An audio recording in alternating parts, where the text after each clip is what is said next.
El curso que veremos a continuación será el abordaje diagnóstico por imagen en COVID-19. Este va a ser impartido por el Departamento de Radiología del Hospital UMAE-T1. Los principales objetivos que manejaremos en relación a este curso será mantener informado a todo el personal de la unidad sobre cómo deben manejarse los pacientes en el área de radiología, así como las principales características por imagen en pacientes con COVID-19 y cuáles son los criterios para realizar los estudios de imagen que debemos de tomar en cuenta antes de tomar los estudios. Iniciaremos con la introducción. Tenemos entonces que el 31 de diciembre del 2019, la Autoridad de Salud de China alerta a la OMS sobre la presencia de una neumonía de etiología desconocida en la ciudad de Wuhan. El 7 de enero del 2020, la OMS nombra a este agente como nuevo coronavirus, abreviándolo 2019 nCoV. Asimismo, el 11 de febrero del 2020, la enfermedad es nombrada COVID-19 y este virus, determinado por el Comité Internacional de Taxonomía del Virus, lo determina como SARS-CoV-2. Tendremos que este virus corresponde a la familia Coronaviridae, a la subfamilia Coronavirinae y es del género Beta-coronavirus, como un virus tipo ARN. La transmisión será por gotas respiratorias o aerosoles. Aún no existe evidencia sobre la transmisión vertical durante el embarazo. Sin embargo, existe una importante información sobre que los fomites son una gran fuente de transmisión del virus, persistiendo en superficies de hasta 96 horas o incluso 9 días. Tendremos que el periodo de incubación será de un promedio de 5.2 días, siendo hasta 19 e incluso 24 días. La sintomatología se presentará hasta los 12 o 14 días y la clínica puede ser variada. Lo más frecuente es que el paciente presente fiebre, tos seca, disnea, dolor de pecho, fatiga y mialgias. Sin embargo, los menos frecuentes serán cefalea, mareos, dolor abdominal, diarrea, náuseas y vómito. En cuanto al método diagnóstico, el ideal será la reacción en cadena de polimerasa. En diferentes países la toma de la muestra es diferente. La toma se puede realizar del tracto respiratorio superior, es decir, del exudado nasofaringeo u orofaringeo, y del tracto respiratorio inferior, como sea un aspirado traqueal o un lavado bronquialveolar. Dentro de los estudios de imagen, el ideal para valorar también esta patología será la tomografía, teniendo una sensibilidad de hasta 60-98% y una especificidad de 25 a un 53%. Traslado a la sala de radiología del paciente con diagnóstico o sospecha de COVID-19. Medidas preventivas y normas para el traslado del paciente con diagnóstico o sospecha de COVID-19. El objetivo primario de este tema será poder unificar criterios de cuidados durante el traslado del paciente intrahospitalario en los diferentes sectores de la UMAE-T1 de León, Guanajuato. Dentro de los objetivos secundarios tendremos proteger al personal de salud durante el traslado intrahospitalario, evitar la contaminación de objetos e insumos, generación de fomites y contaminación de áreas comunes dentro del hospital, por ejemplo, ascensores. Evitar el deterioro fisiológico de los pacientes durante el traslado. En el área de urgencias existirá un test respiratorio. Ahí podremos identificar a los pacientes con padecimiento respiratorio, si éste llega a cumplir los criterios con sospecha de enfermedad de COVID. Este será colocado en un área aislada de urgencias, donde se iniciará su traslado al área de tomografía solo en caso de que sea necesario. Deberá existir máxima coordinación entre la hora en la cual se cita al paciente para el estudio y la llegada del mismo al área de radiología. Esto para evitar la coincidencia de pacientes que entran y salen al estudio, así como disminuir los periodos de espera en el pasillo. El traslado que se realice del paciente desde el área de urgencias o unidad de cuidados intensivos deberá ser realizado con el paciente portando su mascarilla N95, la cual deberá ser portada durante todo el recorrido, durante el estudio y posterior al traslado a su habitación, que previamente deberá haber sido asignada antes de que se realizara el estudio. El camillero y el médico que acompañen al paciente deberán estar equipados con su equipo de protección personal. Los operadores deberán procurar evitar cualquier contacto con superficies que sean ajenas al paciente, camilla o dispositivos de traslado, es decir, botones, ascensores o puertas. Una vez que se dé por terminado el estudio de tomografía o incluso de rayos X, el personal que está encargado del traslado deberá procurar liberar y mantener el ascensor despejado, así como será responsable de seleccionar el piso de acuerdo a la ruta de traslado que ya ha sido establecida previamente. En el caso de la UMAE T1, el cuarto piso es el cual es destinado a pacientes con COVID. La puerta de terapia intensiva, cuando sean pacientes provenientes de UCI, estará abierta previamente para evitar demoras o interacción con el medio. Algoritmos de imagen. Según la Sociedad Fleischner, que para quienes no conocen cuál sociedad es esta es una sociedad médica internacional y multidisciplinaria para la radiología torácica y que se dedica al diagnóstico y tratamiento de enfermedades del tórax. Entonces, según la Sociedad Fleischner, los estudios de imagen no estarán indicados en pacientes con sospecha COVID-19 y que presenten características clínicas leves, a menos de que presenten riesgo de progresión de la enfermedad. La imagen estará indicada solamente en pacientes con diagnóstico de COVID y que tengan empeoramiento del estado respiratorio, así como tomar en cuenta que en instituciones con recursos limitados, los estudios de imagen solo estarán indicados para triage de pacientes con sospecha COVID que tengan características clínicas moderadas a severas y una alta probabilidad de una enfermedad previa a la prueba. Para valorar la indicación de estudios de imagen en pacientes sospechosos o positivos a COVID, es importante valorar varios escenarios que nos permitan determinar la indicación de los estudios. En el primer escenario, tendremos a un paciente que presenta características clínicas leves. Aparte, presentará cualquier probabilidad previa a la prueba. Cuando nos referimos a la probabilidad, hablamos de antecedentes de alguna otra enfermedad en el paciente, como por ejemplo obesidad, diabetes, hipertensión o inmunocompromiso, que pudiera indicar un mayor riesgo de complicación en la enfermedad. Dentro de este escenario no existirán limitaciones de recursos a nivel hospitalario. A este paciente se le realizará la prueba para COVID. Si la prueba es positiva, hay que tomar en cuenta los factores de riesgo que ya mencionamos anteriormente. Si estos están presentes, el estudio de imagen estará indicado. Posterior al estudio, se deberá de realizar monitorización del estado respiratorio para valorar si éste empeora. Si hay empeoramiento, se volverá a realizar el estudio de imagen. Si no, continuaremos con monitorización. Si el paciente no presenta factores de riesgo para progresión de enfermedad, entonces el estudio de imagen no estará indicado y continuaremos solamente con la monitorización.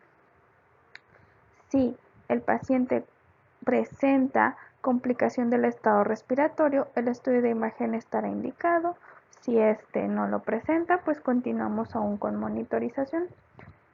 Si la prueba salió negativa, el estudio de imagen no estará indicado y continuamos igual con monitorización. Si el estado respiratorio empeora, continuamos con un estudio de imagen. Si este está ausente, continuamos aún con monitorización.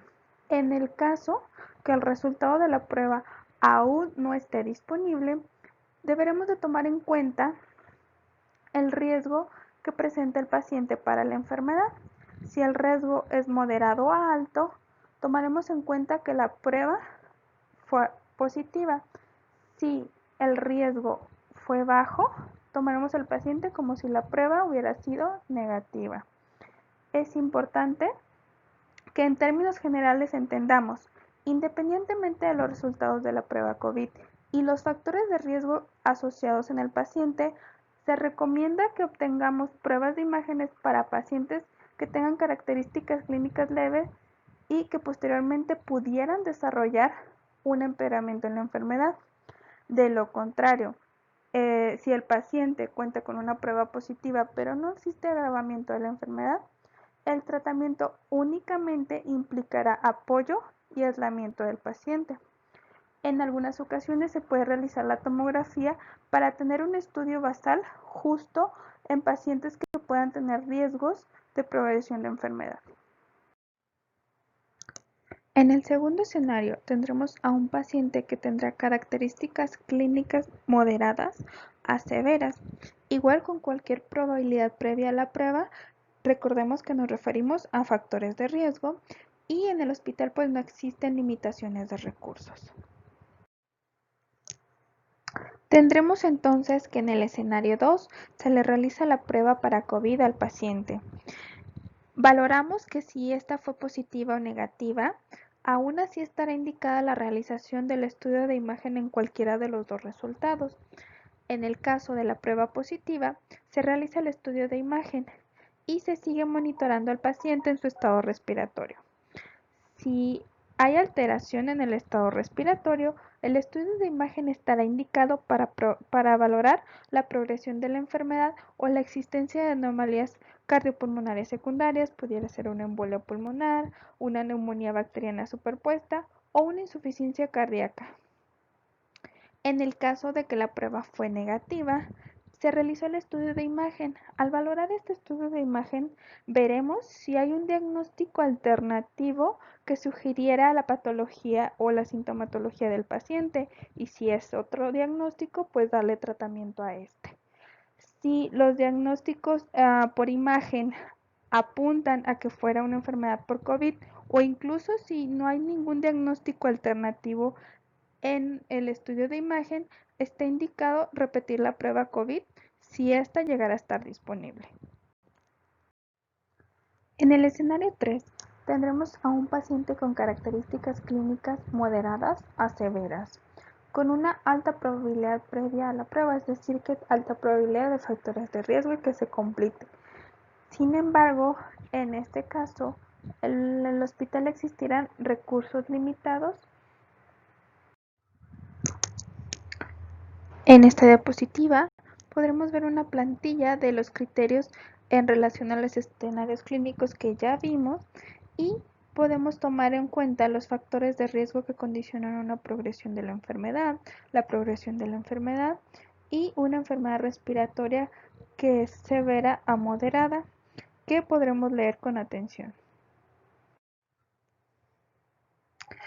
Realizar la tag de escrutinio aún sigue estando en disyuntiva, ya que en áreas altamente prevalentes existe aún una incertidumbre adicional si la tag debería de usarse como una herramienta de detección, ya sea como un dispositivo independiente o como un complemento a la PCR, para así poder excluir una infección oculta antes de que se realice alguna cirugía o incluso cuando se da alguna terapia inmunosupresora que es intensa.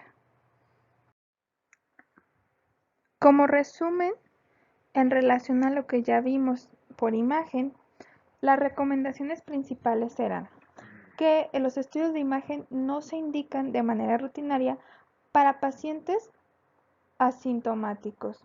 Las imágenes no están indicadas en pacientes con características leves a menos que estén en riesgo de progresión de la enfermedad.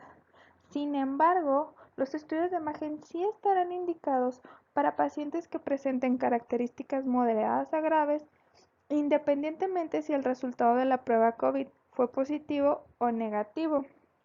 En pacientes con COVID y evidencia empeoramiento del estado respiratorio, sí se deberán realizar estudios de imagen, y en un entorno de recursos limitados, donde la tomografía es de uso limitado, debemos de tomar en cuenta la radiografía de tórax como un estudio preferente en pacientes COVID, a menos que las características en relación al estado respiratorio muestren un empeoramiento justifiquen el uso de la tomografía.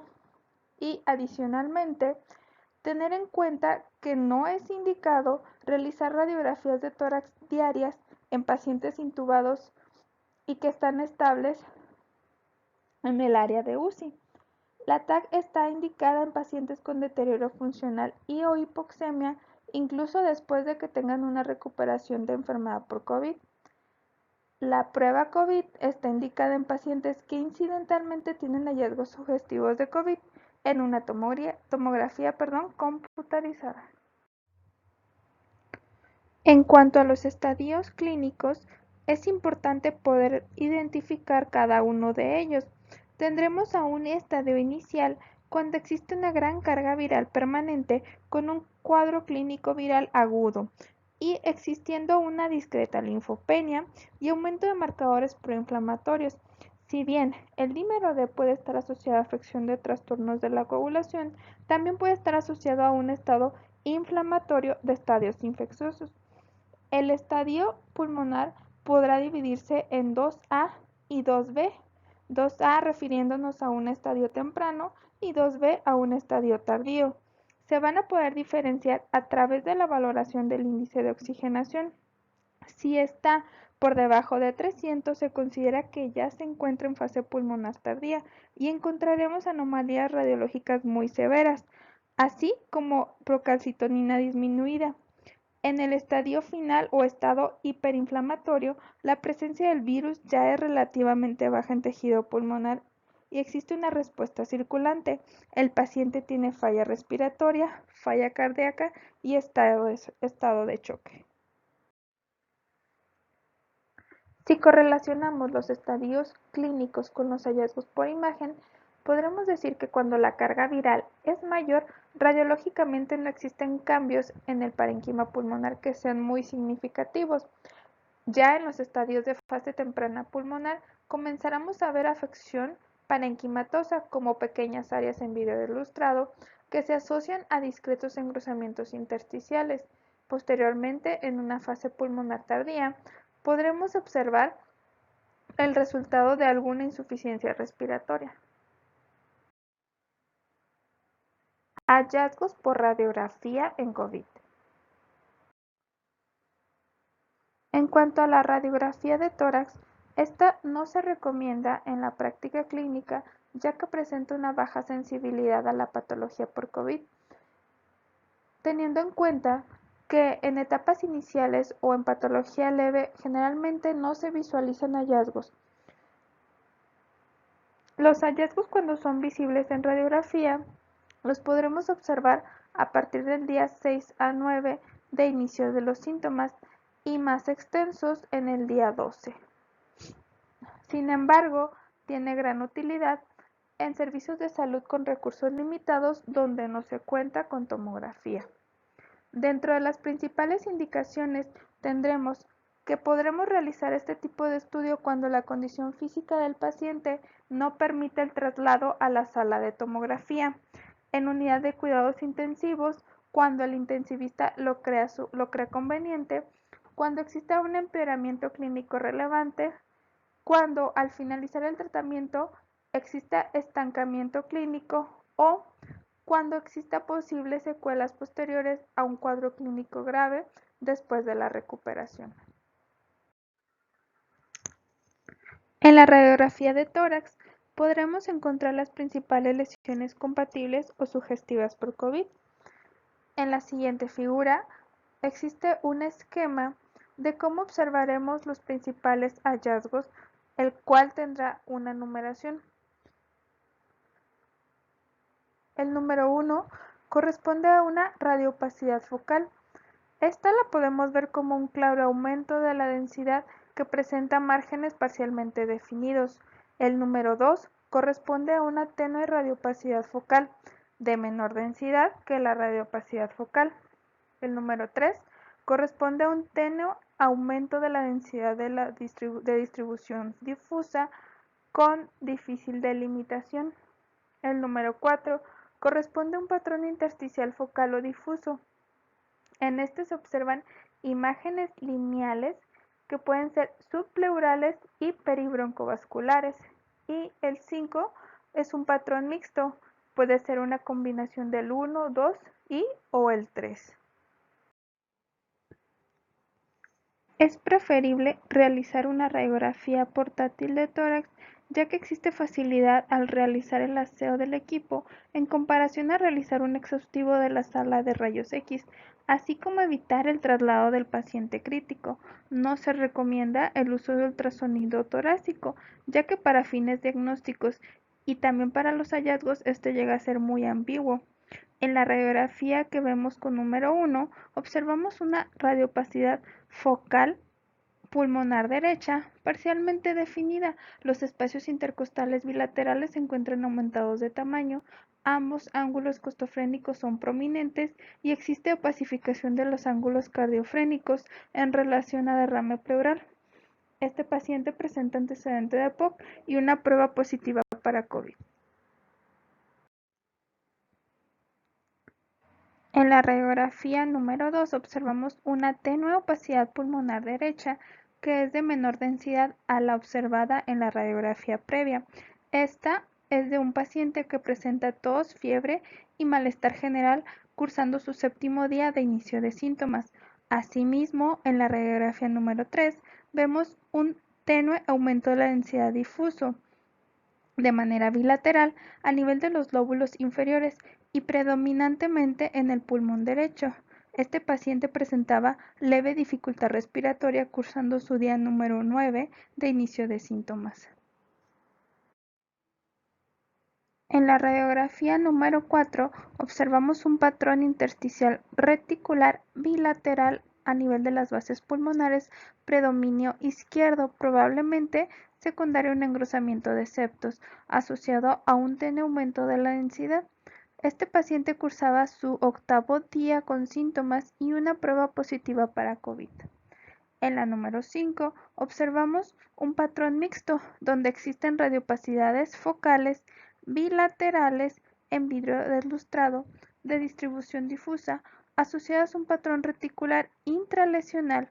Este paciente cursaba su 10º día de inicio de síntomas con dificultad respiratoria moderada y una prueba positiva para COVID. En casos donde la afección es avanzada y severa, se puede observar una marcada prominencia y exacerbación de los patrones antes mencionados o un conjunto de los mismos. En esta radiografía AP de tórax observamos una extensa opacificación generalizada del espacio aéreo de ambos pulmones, más pronunciado en el derecho y moderadamente en el lóbulo superior izquierdo. Las opacificaciones del espacio aéreo se observan con una distribución predominantemente periférica. No existe evidencia de derrame pleural. Este era un paciente diabético, hipertenso, que cursaba su día 13 de inicio de síntomas con afección severa, además de una prueba positiva para COVID.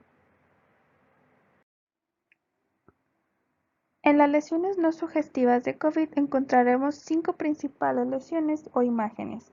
Estas igual las veremos especificadas en la figura adyacente. El número 6 corresponde al signo de la silueta, que se basa en el borramiento de contornos de estructuras cuando estas son de misma densidad y se encuentran en contacto, como en el caso del corazón a nivel de mediastino. El número 6A corresponde a bronquiectasias, las cuales son dilataciones bronquiales que pueden ser cilíndricas, varicosas o quísticas. Estas últimas llegan a ser irreversibles. El número 7 corresponde a adenopatías mediastinales perihiliares y lo observamos como un ensanchamiento de los ilios pulmonares. El número 8 corresponde a un derrame pleural o engrosamiento cisural. Este lo vemos como una ocupación del espacio pleural por densidades líquidas que se manifiesta como una radiopacidad basal o borramiento de los ángulos costofrénicos o cardiofrénicos. El derrame pleural es raro y solo lo encontramos hasta en un 3% de los pacientes que presentan patología con COVID. Y el número 9 finalmente corresponde a un nódulo pulmonar. Este lo vemos como imágenes intrapulmonares radioopacas que tienen una morfología variable y que son bien definidas.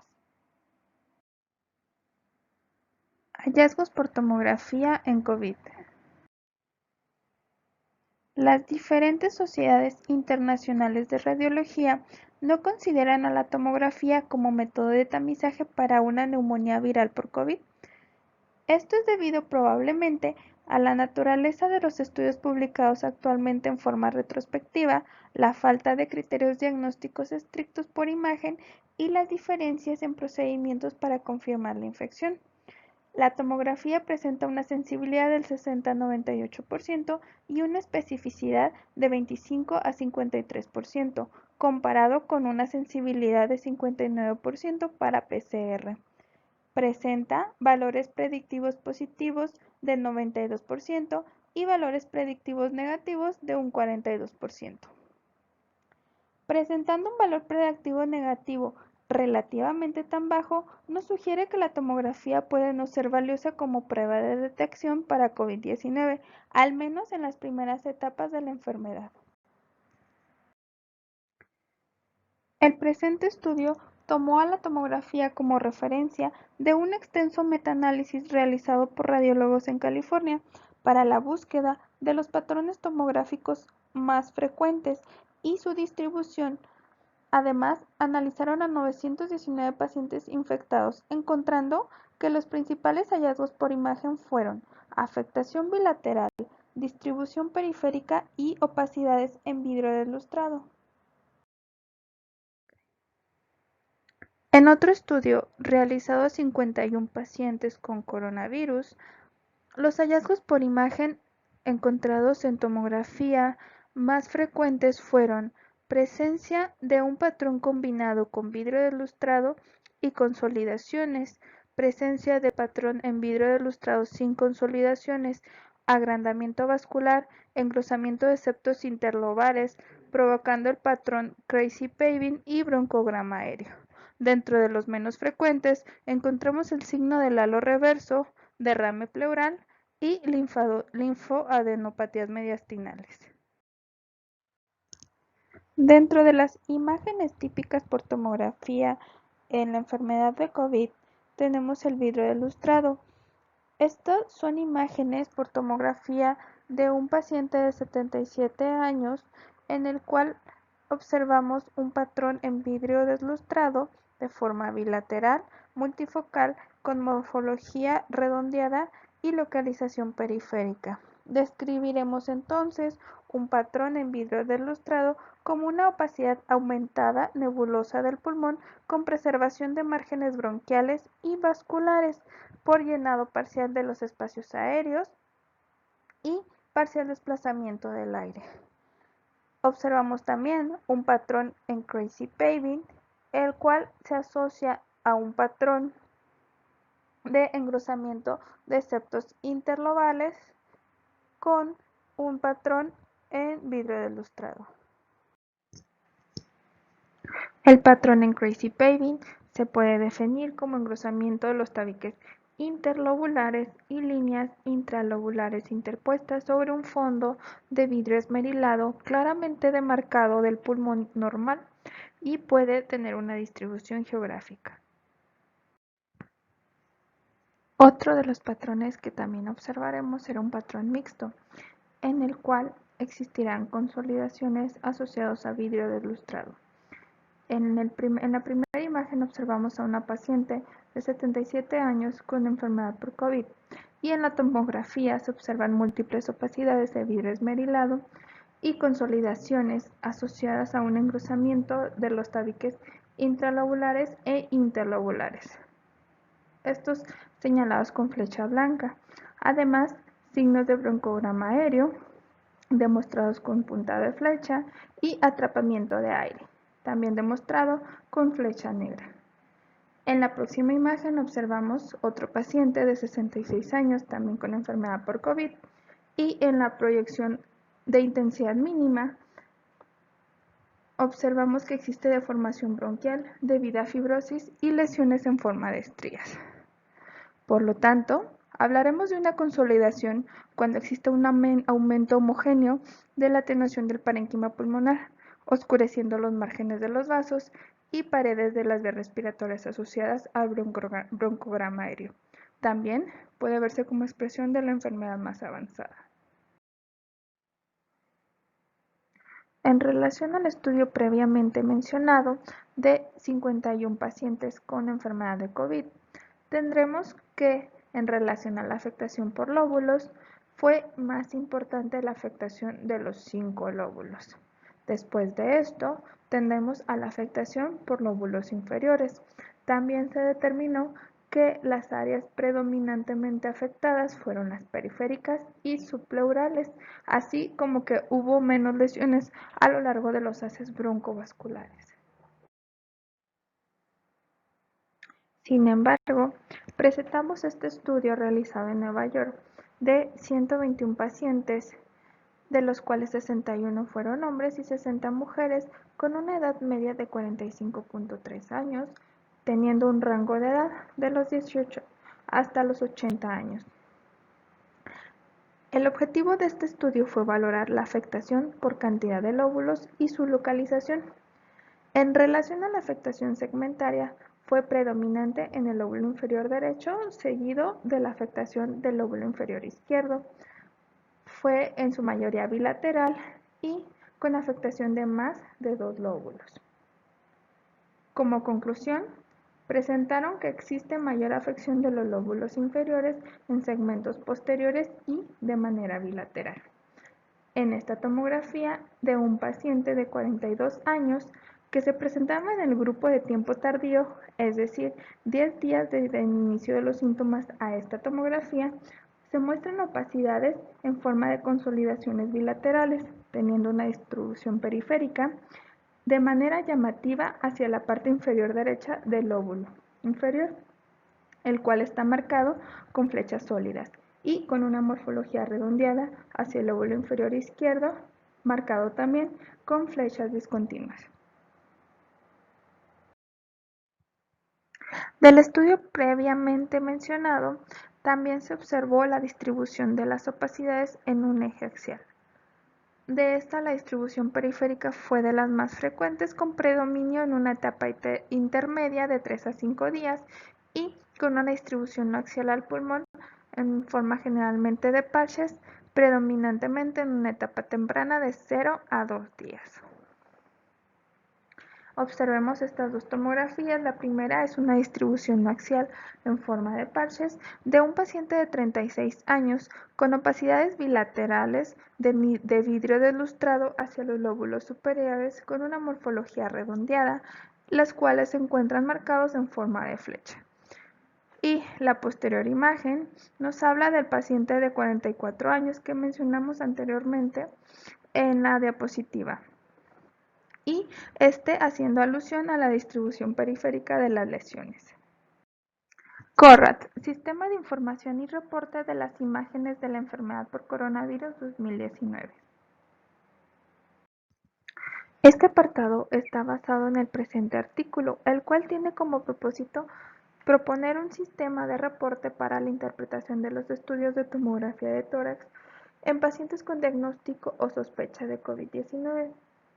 Con terminología que sea estandarizada para hacer entendible la descripción de las imágenes, así como la categorización de los hallazgos, señalando un nivel de sospecha para el compromiso pulmonar por COVID-19.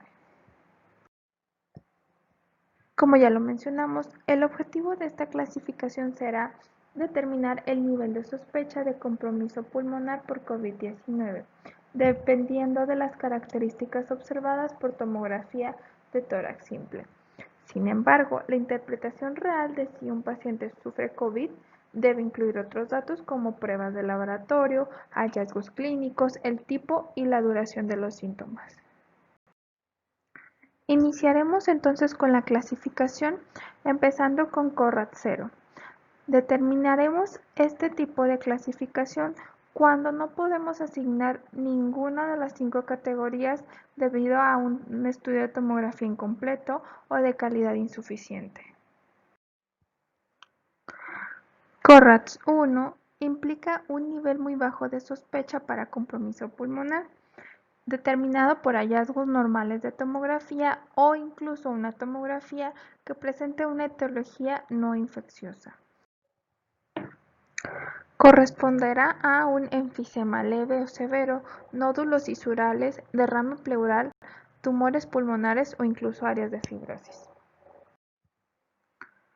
CORRATS 2 implica un bajo nivel de sospecha de compromiso pulmonar por COVID, basado en hallazgos de tomografía típicos de una etiología infecciosa, pero que no son compatibles con COVID-19. Los ejemplos de este tipo de clasificación serán una bronquitis, bronquiolitis infecciosa, bronconeumonía, neumonía lobular o un absceso pulmonar. Las características por imagen que encontraremos será signo de alboengemación, un patrón nodular centrilobulillar, consolidaciones lobares o segmentarias o incluso una cavitación pulmonar. Como ejemplo de un CORRATS 2, observamos esta tomografía en ventana para pulmón, en la cual se observan opacidades en vidrio de lustrado y consolidaciones que presentan una distribución lobar. Este era un paciente con una neumonía por neumococo.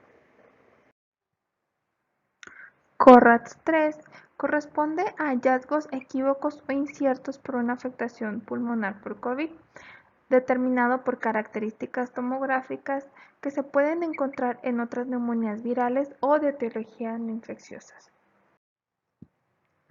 Los hallazgos que incluye esta clasificación será un vidrio de lustrado periirial, un vidrio de lustrado extenso que sea homogéneo con o sin preservación de algunos lóbulos pulmonares secundarios, un vidrio de lustrado junto con un engrosamiento septal interlobular liso con o sin derrame pleural en ausencia de otros hallazgos típicos de tomografía.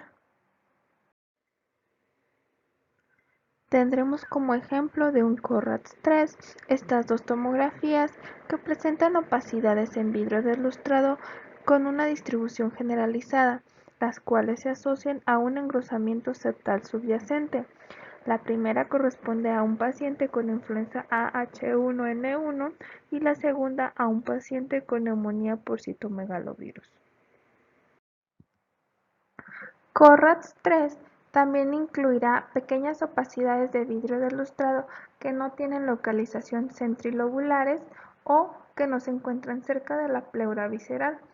Aparte de esto, también podemos encontrar los patrones de consolidación compatibles con una neumonía organizada que no presenta hallazgos típicos de COVID-19. CORRATS 4 implica un alto nivel de sospecha de compromiso pulmonar. Los hallazgos por tomografía son típicos de COVID-19, sin embargo, muestran un tipo de superposición con otras neumonías que también son virales. Los hallazgos serán similares a los encontrados en un CORRATS 5. Sin embargo, lo que nos dará la pauta a pensar en un CORRATS 4 será que no se encuentran en contacto con la pleura visceral, que se encuentran estrictamente unilaterales, que tengan una distribución peribroncovascular o que se superponen anormalidades pulmonares preexistentes que son graves o difusas. El RSNA determinó igual este año un consenso de las lesiones observadas en COVID-19. Por lo tanto, las lesiones observadas en un CORRATS 4 tendrán una categoría de apariencia indeterminada de esta declaración, asociadas con una mayor probabilidad de COVID-19. La presente tomografía representa un CORRATS 4 en la cual se observa una consolidación asociada a vidrio de lustrado localizada en el lóbulo inferior derecho. Este era un paciente que resultó positivo para la infección por COVID. Un CORRATS 5 implica un nivel muy alto de sospecha de afectación pulmonar y con hallazgos típicos de tomografía. En esta clasificación deberemos de tener las características obligatorias que corresponden a opacidades en vidrio de lustrado con o sin consolidaciones a nivel de las regiones pulmonares cercanas a la superficie pleural visceral. Dentro de estos incluimos a las cisuras y de una distribución bilateral multifocal. Existen otras clasificaciones que describen la ubicación periférica, pero se ha encontrado que la cercanía a la cisura menor y mayor también es típica. Para poder hablar de un CORRAD 5, deberemos de tener las características obligatorias asociadas al menos a un patrón confirmatorio. Dentro de estos, tendremos a un vidrio de lustrado que a menudo tenga una forma redondeada y mal delimitada, o bien, si este es bien delimitado, que delinee los lóbulos pulmonares secundarios adyacentes. También podremos encontrar un patrón en empedrado o un crazy paving que aparece más tardíamente y a medida que la enfermedad progresa, se producen consolidaciones dentro de las áreas de vidrio de lustrado. Finalmente, podremos encontrar opacidades que se parezcan a una neumonía organizada, encontrando en esta signo del halo inverso, un vidrio de lustrado con consolidaciones subpleurales que son extensas y broncogramas aéreos. Tenemos aquí entonces un cuadro en el cual resumimos las características típicas de un compromiso pulmonar por COVID-19, teniendo en cuenta que deberemos tener las características obligatorias asociadas al menos a un patrón confirmatorio. Como un ejemplo significativo de un CORRAD 5, observaremos estas dos tomografías. La primera presenta opacidades en vidrio de lustrado con una distribución periférica y de manera bilateral. La segunda corresponde a opacidades igual en vidrio de lustrado, localizadas de forma periférica y bilateral con áreas de consolidación. Un CORRAD 6 implicará un paciente con COVID-19 comprobado mediante una prueba de PCR positiva para el ácido nucleico específico del virus.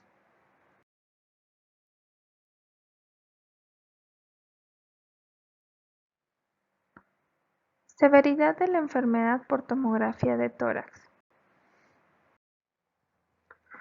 Como el área de radiología, proponemos esta escala para la valoración de los hallazgos por tomografía en pacientes con COVID.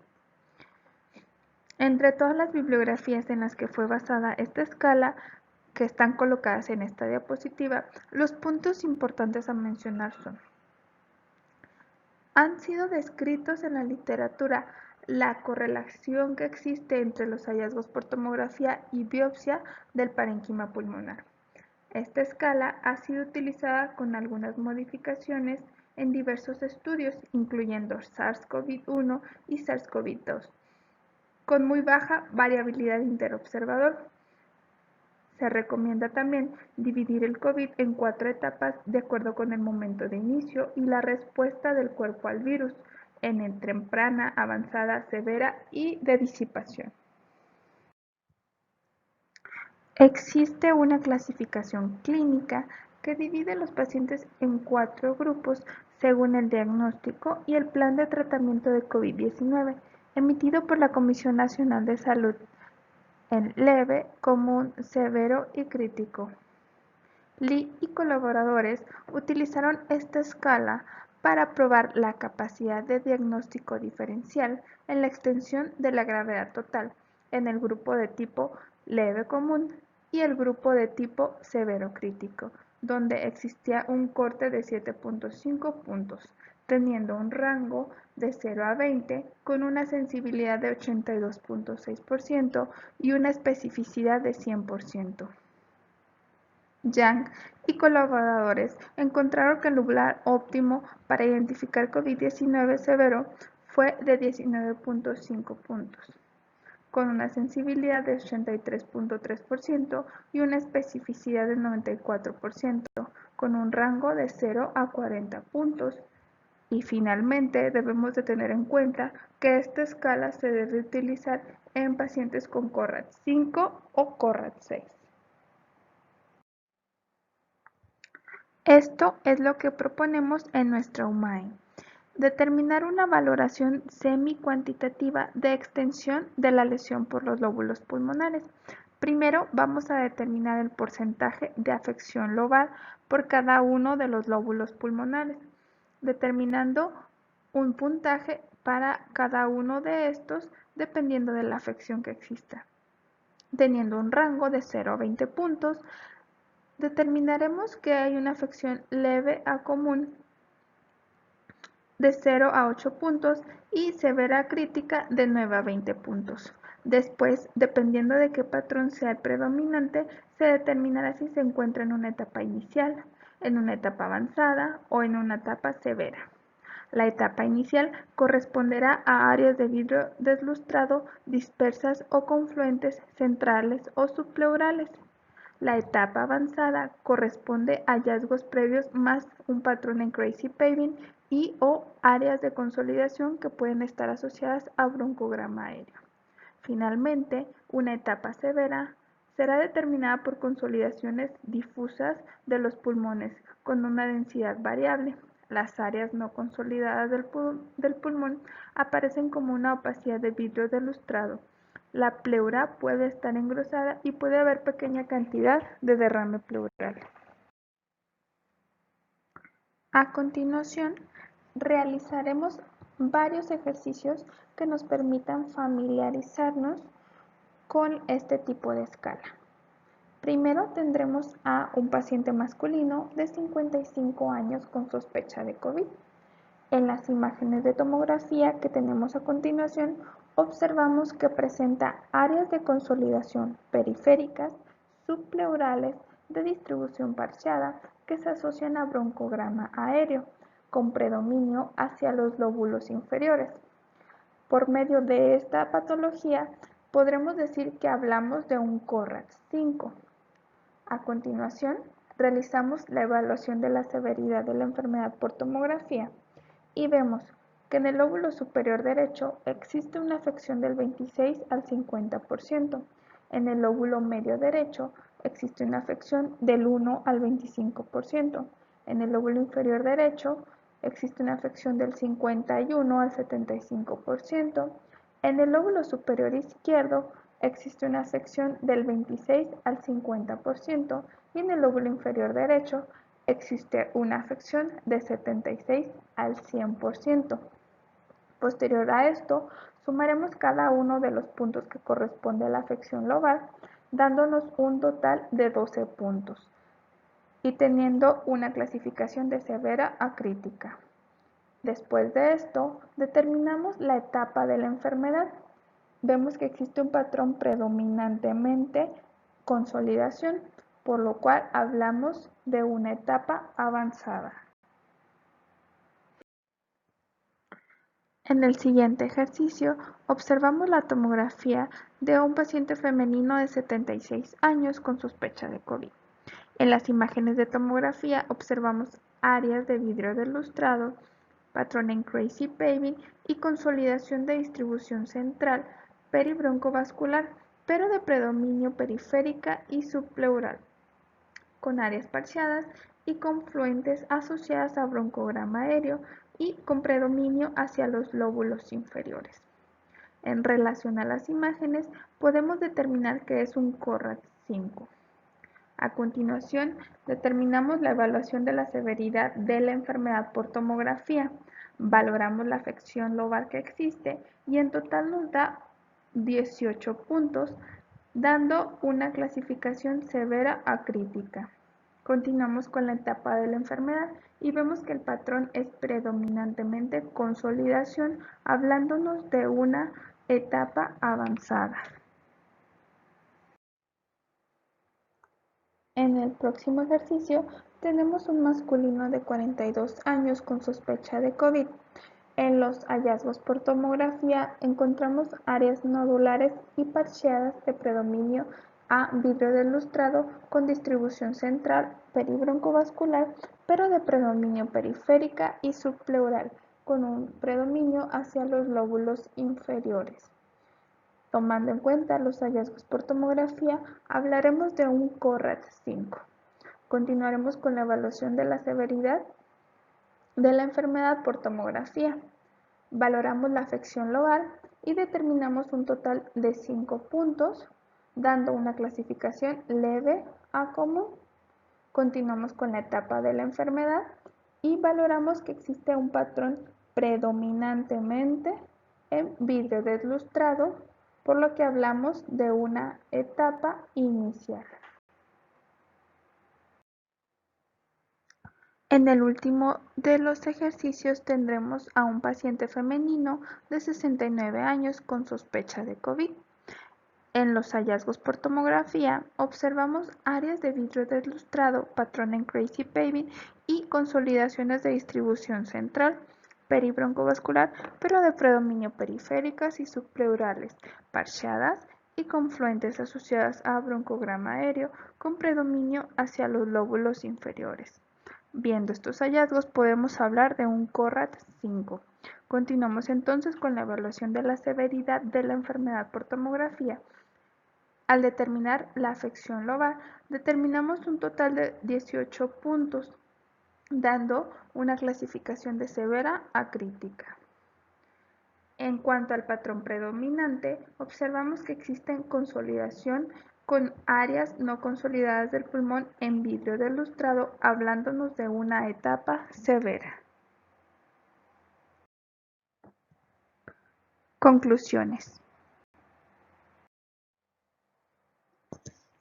El Departamento de Imagenología considera necesario unificar criterios diagnósticos por imagen con los servicios clínicos del Hospital UMAET-1 de León, Guanajuato. Los hallazgos de la radiografía de tórax pueden aparecer hasta el día 6 a 9 de inicio de los síntomas, por lo que su sensibilidad y especificidad es ampliamente superada por la tomografía, con rangos de 60 a 98% y 25 a 53% respectivamente.